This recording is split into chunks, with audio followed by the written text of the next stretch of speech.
The moment I answered the phone, I was shocked by David's bizarre statement. I put the baby in the locker. I couldn't understand what he meant by his words, which he said while laughing. My daughter, whom David is calling the baby, is right beside me, sleeping soundly and looking comfortably asleep.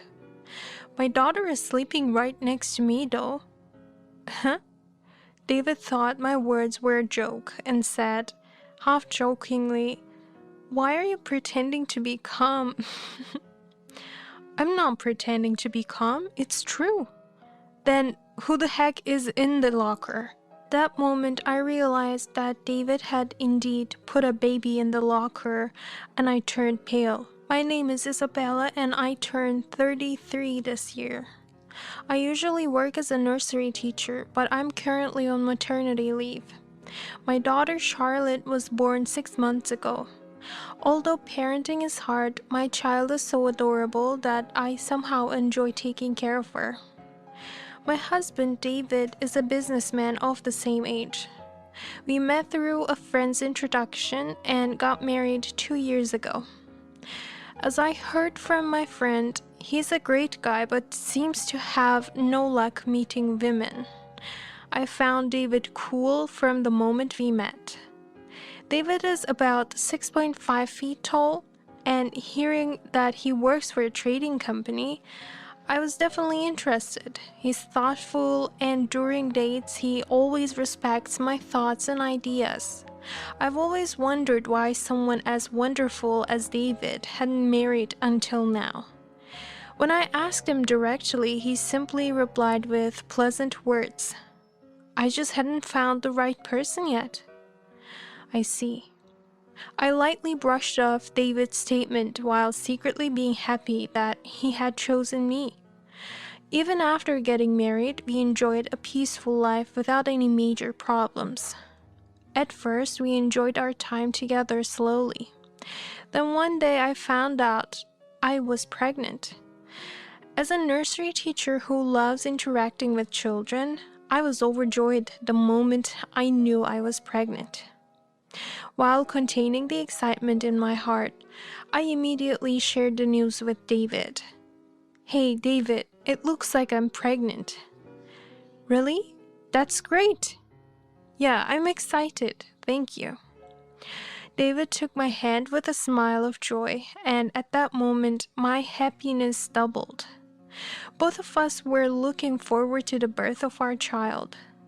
And then, about 8 months later, our long-awaited daughter Charlotte was born. I expected David to be happy, but for some reason he looked downcast. Perhaps the reality of becoming a father hadn't yet settled in his mind. It might be an emotion similar to the maternity blues that pregnant women experience. What's wrong? Aren't you happy? No, it's not that. You see, I'm worried if I can handle being around kids. Is that all? Don't worry, you'll get used to it soon. Leave it to me, I'm a nursery teacher. Yeah, I hope I get used to it soon.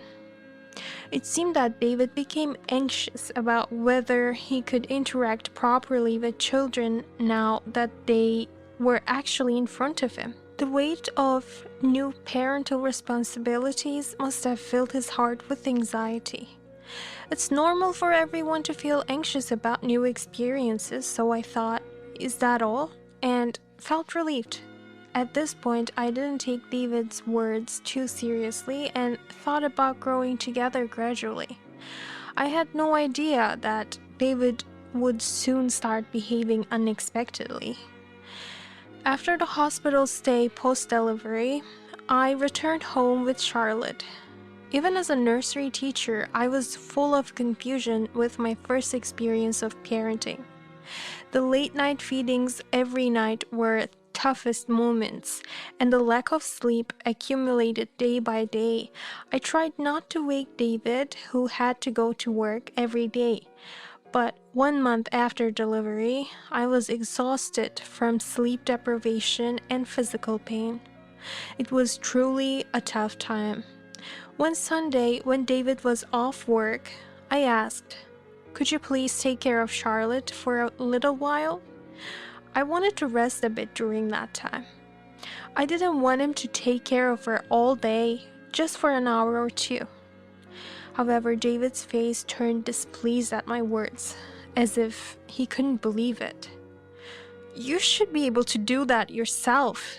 Didn't I tell you I can't handle child rearing?" "Don't say that. Just watching her for a bit is fine. She mostly sleeps, and when the time comes, just give her some milk."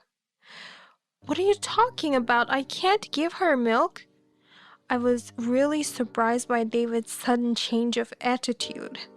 The David I knew before Charlotte's birth would have definitely listened to such a request. In fact, I thought he was the kind of man who would say, "Aren't you tired? You can rest a bit." But the reality was the opposite. David was not willing to help with child rearing at all. I wondered if he found Charlotte's presence bothersome. If only Charlotte wasn't here, we could have spent a relaxing weekend together. Child rearing is such a hassle. Such heartless words came out. Certainly, since the birth of the child, we hardly had any time to go out or spend time together, so I understand the stress. However, I vividly remember David being very happy when I reported the pregnancy. That's why I fully trusted David.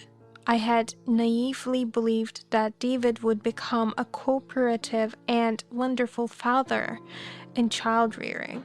However, the reality was different from my expectations. David showed no interest in childcare and even started muttering, "If only Charlotte weren't here." "Don't say things like that," I argued, but each time I heard David's words, I felt sad and my heart ached. However, the David in front of me was no longer the kind and thoughtful man he used to be.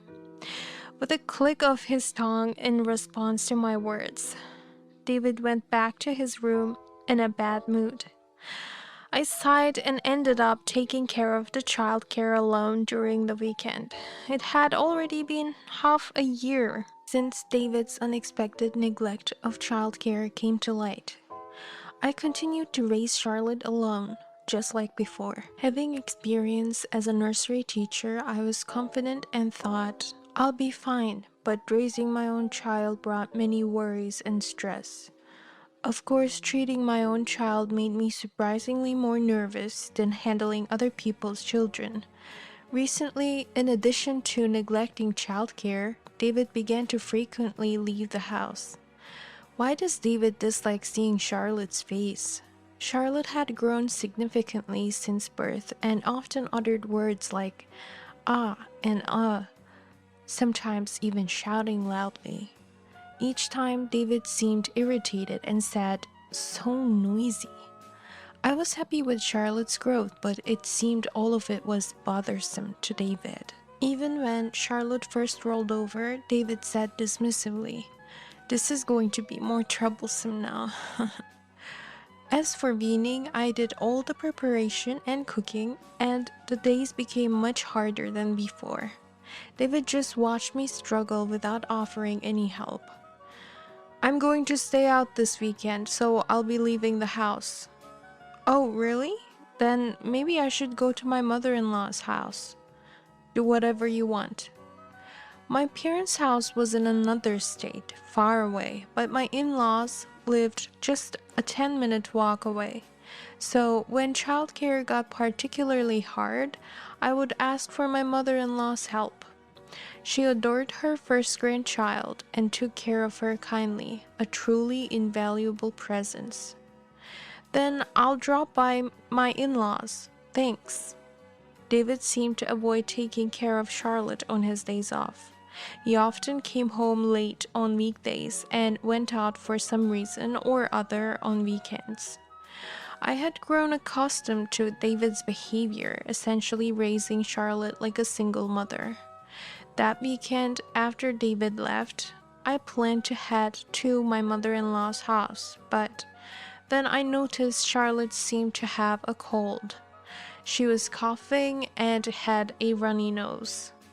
I decided it wasn't serious enough for a hospital visit, but it seemed cruel to take her outside, so I called my mother-in-law.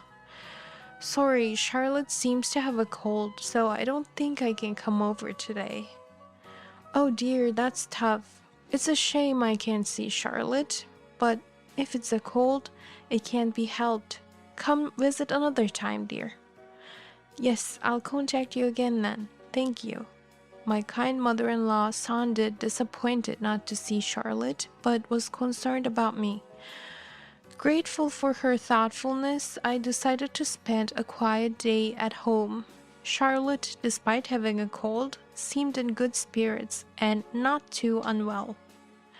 I watched over Charlotte, who was sleeping soundly, feeling relieved. Since Charlotte's birth, my relationship with David had grown distant, almost like returning to my single days. However, now my days were spent at home without makeup or nail polish, just taking care of Charlotte. Even though I was dedicating myself to Charlotte, I sometimes felt empty when I was alone. Overwhelmed by these feelings, I dozed off on the sofa. When I woke up, 2 hours had passed, and Charlotte was still asleep. I noticed the vibration of my smartphone on the table. I wondered who it could be from and checked the display. It was David. I thought to myself, when was the last time David called? And answered the phone, still groggy. Hey, Isabella, is that you? Yes, what's up all of a sudden? David sounded somewhat cheerful. I waited, wondering what he would say.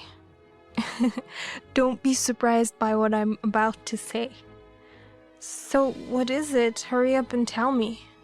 I was getting irritated by David's unnecessarily dramatic manner. However, I was dumbfounded by his next words. I just dumped the baby in a locker. What? A locker? What does that mean? I couldn't understand what David was talking about and felt suspicious. After all, my daughter, whom David is calling the baby, is quietly sleeping next to me. If David is trying to surprise me with a joke, it's in very poor taste. Can't he come up with a more realistic lie? Charlotte is sleeping right next to me, though. Huh? He thought my words were a joke and said jokingly, "Why are you pretending to be calm?" I'm not pretending to be calm, it's true. Then who's in the locker?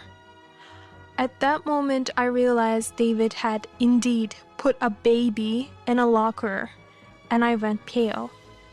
What? Wait a minute, you really put a baby in a locker? That's what I've been saying. I went back to my parents' house earlier because something got canceled. You weren't there, and there was a baby in the bed, so I hid it in a locker at the station. It's hot today. I wonder how it's doing now. David, still not believing that I was at home with my daughter, said something outrageous. I can hardly believe you put Charlotte in a locker. Charlotte caught a cold, so I've been home all day.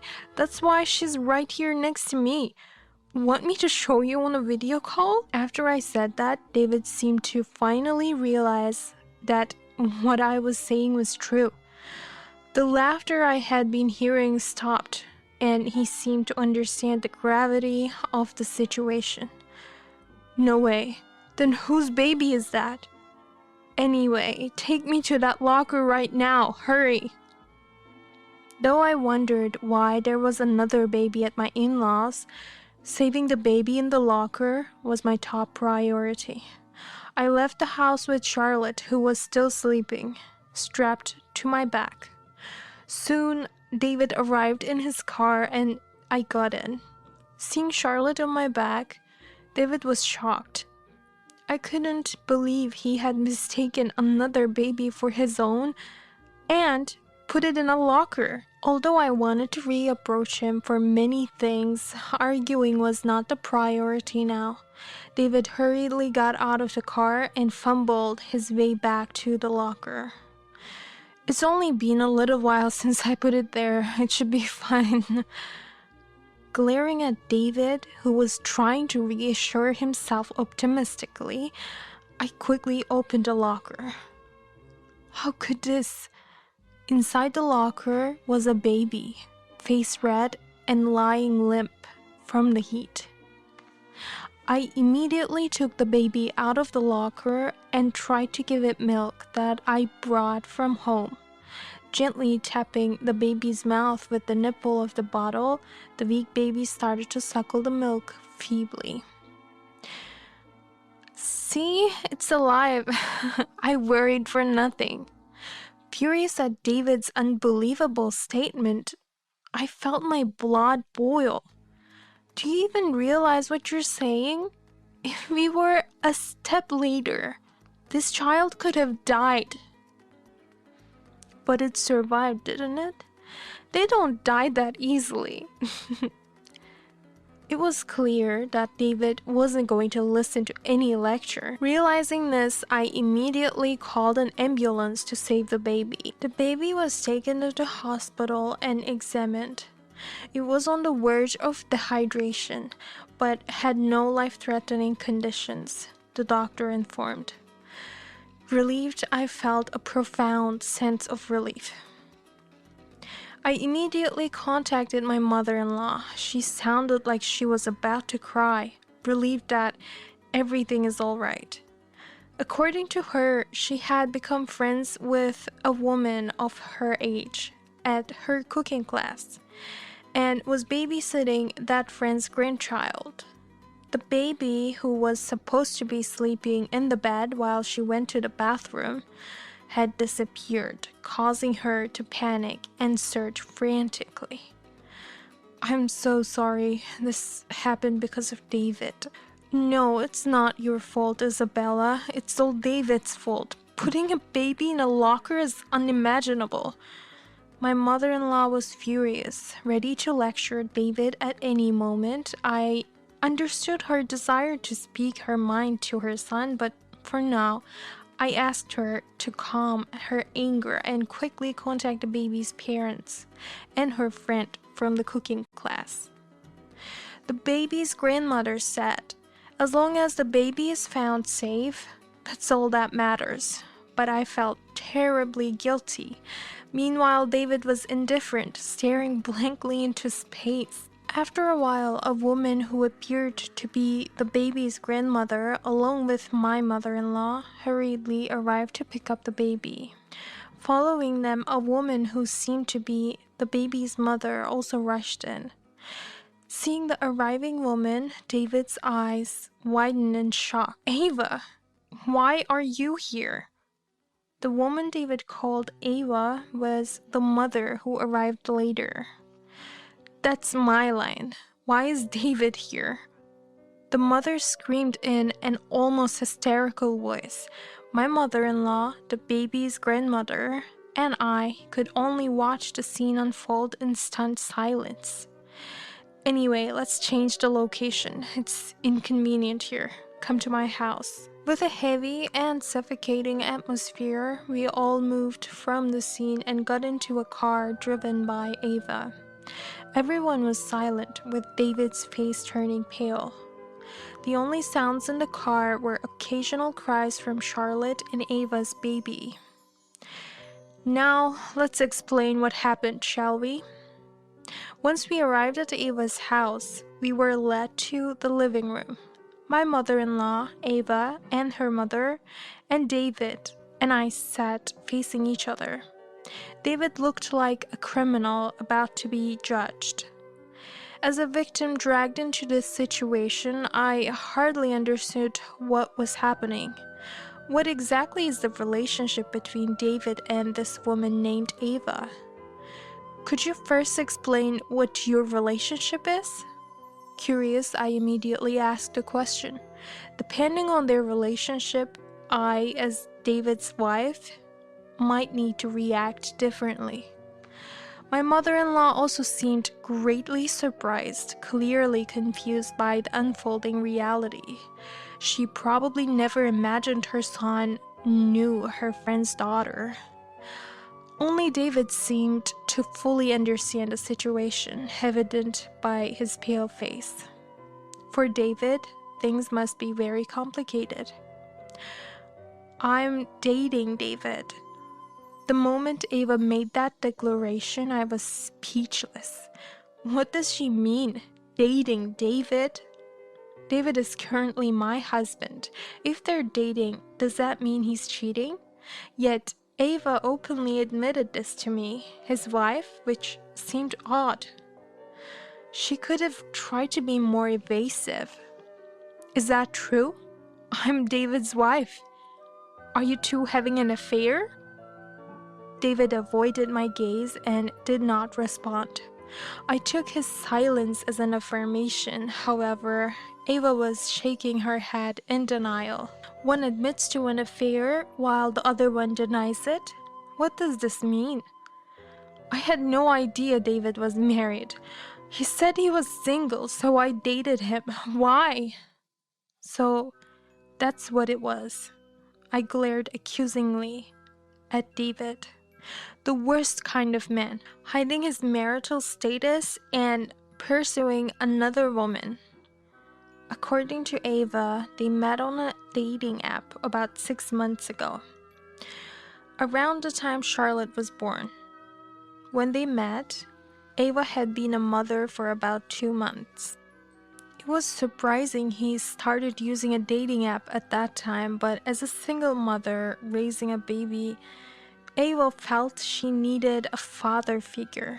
The baby's biological father had run away upon learning of her pregnancy. While I sympathized with Ava's circumstances, it didn't excuse infidelity. However, I couldn't blame her for not knowing David was married. My frustration and anger were directed solely at David. David, what you've done is outrageous. Not only putting a baby in a locker, but also having an affair? You're truly despicable. Even though my mother-in-law was present, I couldn't hold back my condemnation of David. She must be furious knowing her son's terrible actions towards his wife. She seemed like she wanted to interject, but my intense confrontation with David left no room for her. I didn't even know Ava had a child. If I had known, I wouldn't have dated her. This is a fraud. What are you going to do about it? What? You're the one committing fraud. Why didn't you tell me you had a wife? And putting Madison in a locker? You must be out of your mind. I made a mistake. I intended to put Charlotte in there, not your child. How would I know it was your kid? If you had told me about your child, this wouldn't have happened. I was going to tell you. Timing is important for these things. The room erupted into chaos with David and Ava shouting at each other. Startled by their loud voices, Charlotte and Madison began crying, and my mother-in-law and Ava's mother tried desperately to soothe them. Putting a baby in a locker is unforgivable no matter whose child it is. You could have endangered a life. Do you even understand that? It was fine. I just wanted to scare her a bit. Frustrated by David's callousness, I pulled out a piece of paper from my bag. I can't do this anymore. Sorry. Let's get a divorce. What? I had been contemplating whether things would ever work out with David. He didn't just neglect Charlotte. He seemed to resent her very existence. My disgust grew every time I saw his attitude towards us.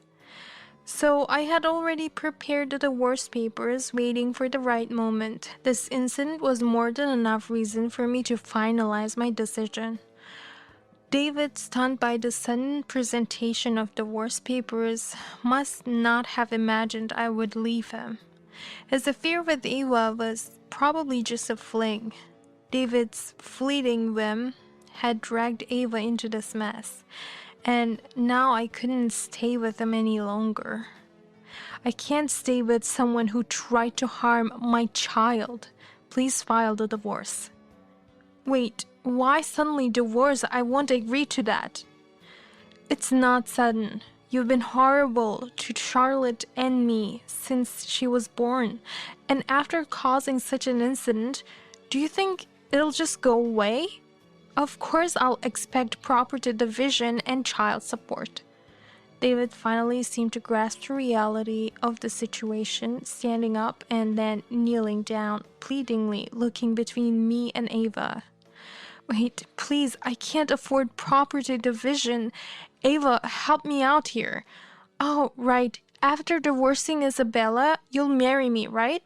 You said you wanted to be with me. I said I wanted to marry you because I thought you were single. I can't trust a man who puts a baby in a locker. I'll never marry you. Ava's firm refusal to marry him seemed to hit David hard, leaving him deflated. Well, that's unfortunate for you. You're paying the price for treating your wife and child so carelessly. Now, please leave. This child doesn't need a father like you. I gestured dismissively, as if shooing away an annoying insect, and David left Ava's house with a frustrated look, clutching the divorce papers I had handed him. I was uncertain if he would actually file them, but I was determined to turn him away if he ever came back to our home. I'm truly sorry to have involved everyone in this situation, and Ava, I can't condone infidelity, but you're a victim too. Please find someone better than that man. No need to accuse yourself. I'm so sorry that David did such awful things. My apologies. I'm actually glad I found out early that he was such a terrible person. We exchanged smiles, a weight lifted off our shoulders, feeling a sense of relief. Afterward, my mother-in-law and I left Ava's house. Charlotte was peacefully sleeping through all the commotion.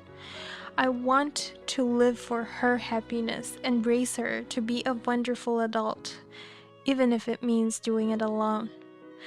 Several months later, my divorce from David was finalized. At first, David refused to file the divorce papers, but after repeatedly turning him away when he came back home, he finally gave in. My mother-in-law strongly supported the divorce, and through a lawyer, I received property division and child support. I plan to return to my job as a nursery teacher, even though it will be busy juggling work and childcare. Somehow, Ava and I became friends. It's odd to think that I'm friends with my ex-husband's affair partner, but it works because Charlotte and Ava's child Madison were born around the same time and play well together. We even visit each other's homes 2 or 3 times a month. Both of us were doing one-parent childcare and found support in each other. It's encouraging to have someone who understands the struggles. We've developed a good relationship where we can discuss things like nursery, weaning, and child development. I've had enough of man for a while. Just Madison and me is plenty. I feel the same, and I'm glad we became friends, Ava. Me too, Isabella. I'm looking forward to our continued friendship. Likewise, please take care of me. I'm prepared for more challenges ahead, but I'm determined to take things at my own pace. With Charlotte by my side, I feel like I can overcome anything.